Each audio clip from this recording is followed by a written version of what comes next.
श्री शिवगीता छत्रपती शिवाजी महाराजांचा भगवद्गीतेतून घेतलेला शोध. लेखक सुयोग छत्री.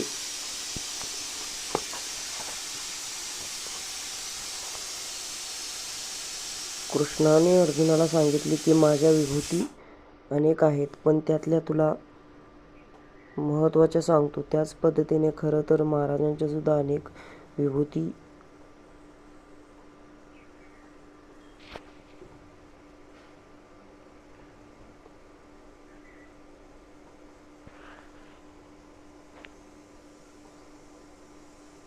सांगता येतील, पण प्रामुख्याने महाराजांचे दुर्ग, तिथल्या वस्तू, तिथले सापडलेले प्रत्येक वस्तू, महाराजांची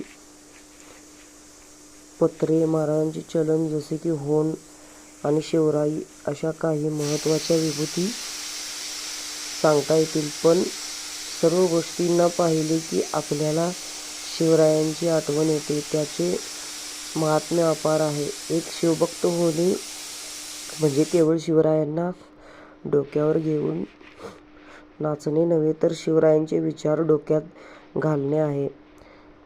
महाराजांचे विचार, त्यांचे आचरण आपल्या रोजच्या आयुष्यात अंमलात आणणे आहे. शिवराय समजून घेणे वाटते इतके सोपे नाही. अनेक इतिहास संशोधकांचे आयुष्य खर्च झाले, पण त्यांना महाराज कळले नाहीत. महाराजांना समजून घेण्यासाठी वर सांगितलेल्या विभूती जपणे फार महत्त्वाचे आहे. दुर्ग संवर्धन हे कार्य श्रद्धेने होणे गरजेचे आहे. इथल्या प्रत्येक वस्तूचे पावित्र्य एका मंदिराप्रमाणे जपणे हे महत्त्वाचे आहे. इथल्या मातीचा कणाकणावर आपल्या मावळ्यांचे रक्त सांडले आहे. इथली माती ही केवळ माती नसून स्वतःच एक महान विभूती आहे. इथल्या मातीसाठी स्वतःच्या प्राणांची आहुती देणाऱ्या स्वराज्यवीरांची विभूती आहे. याला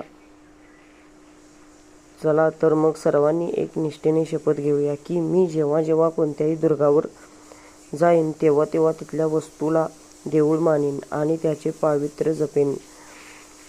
तिथे स्वच्छता ठेवेन आणि अनेक लोकांना याबाबत मार्गदर्शन सुद्धा करीन. आपल्याला महाराजांसाठी एवढे करायला जमेल ना?